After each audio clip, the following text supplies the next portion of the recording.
Hey, horror fans! Once again, it is me, the Horror Miser Money G. Time to review the seventh film in the Alien franchise. Yes, this is from the director. They gave us the great Evil Dead remake. It is Alien Romulus. You know what they say in space? No one can't hear you scream. Y'all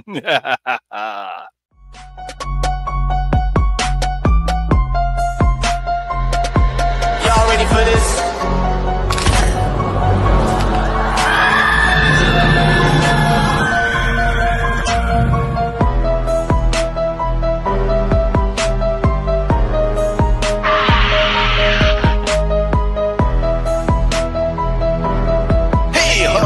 Once again, it is me, the Horror Miser Money. Now, Alien Romulus is a 2024 sci-fi action horror film. It was directed by Freddy Alvarez. It was written by Freddy Alvarez and Rondo Segagis. I think I pronounced his name right. Now, the film stars Kaylee Spaney, David Johnson, Richard Renault, Isabel Massard, Spike Fern, and Eileen Wu. Now, in the film, while scavenging the deep ends of a derelict space station, a group of young space colonists come face to face with the most terrifying life form in the universe. Yes, it is stuck on the mining colony. You know, when it comes to sci-fi horror, there are very two popular alien species that have become horror icons outside of Freddy, Jason, and Michael. I mean, we have the Predator, also called the Yutani, from the Predator film series, and then of course we have the Xenomorph from the Alien film series. Now, the original 1979 film, Alien, directed by Ridley Scott and written by Donald Bannon, introduced the world to one of the most dangerous and most terrifying alien creatures ever to appear on film. You know, when I first saw the film in theaters, I called it Jaws in space because of a very effective and very sci-fi horror film since Jaws. You know, you had basically the same, well, not a different premise, but kind of the same thing where you have these, I think it was seven guys that wake up in this not ocean liner, this spaceship called the Nostromo, and they go to this planet, they pick up this alien life form, and it goes to proceed to kill all of them except for Ripley, and the tension and suspense that was in that film hasn't been seen since Jaws, so for me, it was kind of like Jaws in space. Now, the film won the Academy Award for Best Visuals and made actress Sigourney Weaver a star with her performance as Ellen Ripley. She wound up becoming one of the most famous final girls outside Jamie Lee Curtis's Laurie Strode. The film spawned a media franchise with 6 films, comic books, novels, toys, video games that featured the deadly Xenomorph. As a matter of fact, it got so popular that they decided to bring both the Xenomorph and the Predator together in 2 films, and of course, also bring them together in books, comic books, media, and toys. Now, Ugandan filmmaker Freddy Alvarez brings us the 7th film in the franchise, an interquel called Alien Romulus. Now, taking place between the events of Alien and Aliens, we're introduced to Wayne Carradine. She is an orphan who works on the mining colony Jackson Star with her brother Andy, who is a reprogrammed synthetic human, or as he prefers, artificial human.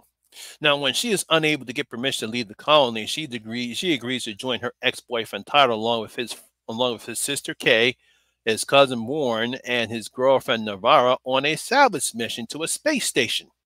That's because Tyler believes that they can retrieve the cryonic status chambers on that derelict space station called Romulus. They can escape to a planet called, I think, Uraga, which has better living conditions than what they're living on the Jackson mining colony. As a matter of fact, her family's died. Her family's died. Most of all, their parents have died with all the unbreathable crap that's on this particular planet. They think if they can get to that planet, they have a better life. However, once they get to the space station, they unintentionally release one of the most dangerous and terrifying alien creatures, and now they have to fight in order to survive this nightmare that they found themselves in. That's kind of what the film is about. Now, the one thing I will give Freddy Alvarez credit for is that he has returned the series back to what it made so successful in the first place. The space station should bring back memories of the first film, the dark and creepy hallways, the isolation, the colors, the grayness, all that, the atmosphere. It's all here in this particular film. And I think that's what was missing, especially in Alien Covenant. You had some things like that in Prometheus, but that's not what made Alien and Aliens such great films. It was the atmosphere, the isolation, the creepy hallways, how small and condensed the Nostromo looked. Now, Alvarez, as he did with the 2013 horror film Evil Dead, brings the tension and the suspense that was missing in the last two films. We really don't get that much tension and suspense in either Prometheus or Alien Covenant, but we get that here. Now, there are also plenty of Easter eggs and callbacks from at least from Alien and Aliens, along with some from Prometheus, which I believe some fans from the series may not like. Yes, I'm talking to you, Marty. Now, besides the tension and suspense in the atmosphere, the plot is kind of simple as Alvarez takes a bunch of young people and puts them in a situation where they have to fight for their lives.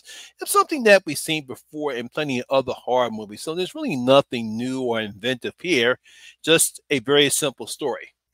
However, I do like what Alvarez, along with his writing partner Rondo Chachagas here, have created here.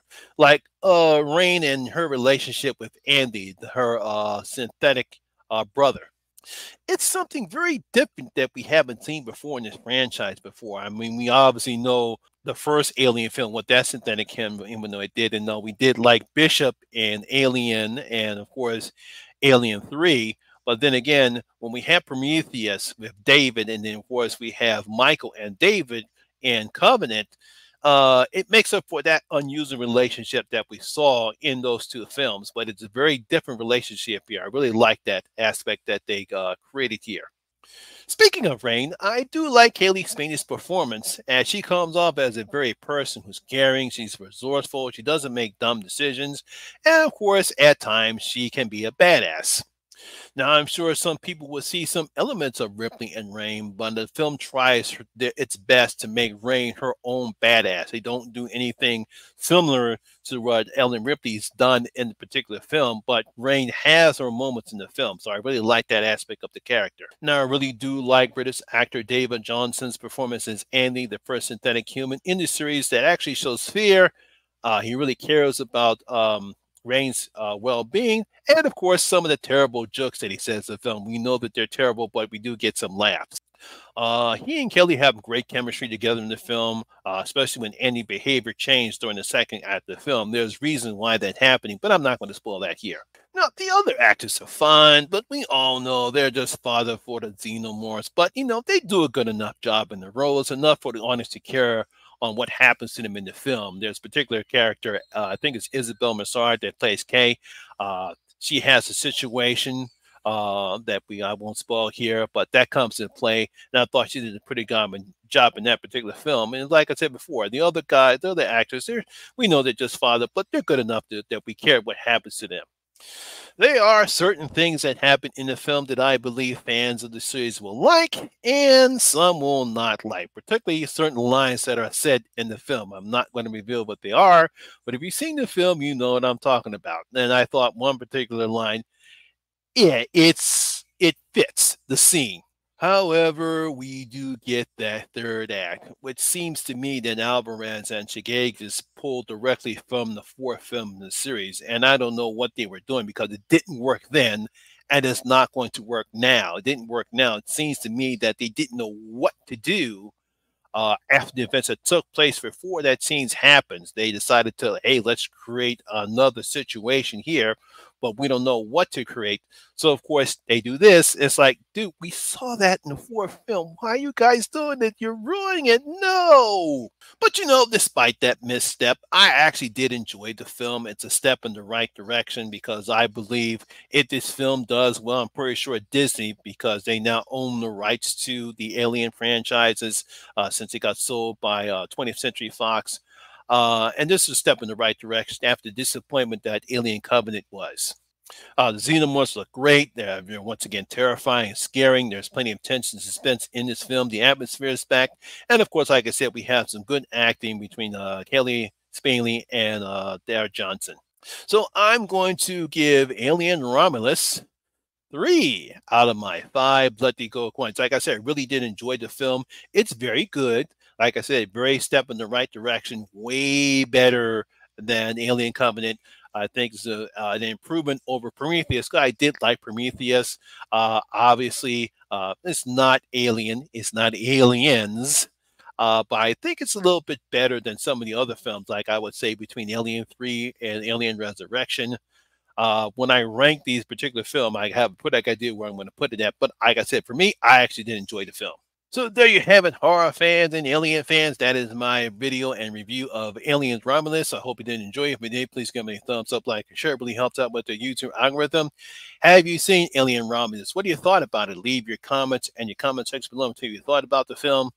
Also, if you're new here, please hit that subscriber button, ring that notification bell. That way, you'll be notified anytime when I put up new videos such as this one. Once again, my name is Lamont Smith, better known as the Horror Miser Monty G. And always remember that horror rules. And I see you in my next video. That guy, stay safe out there.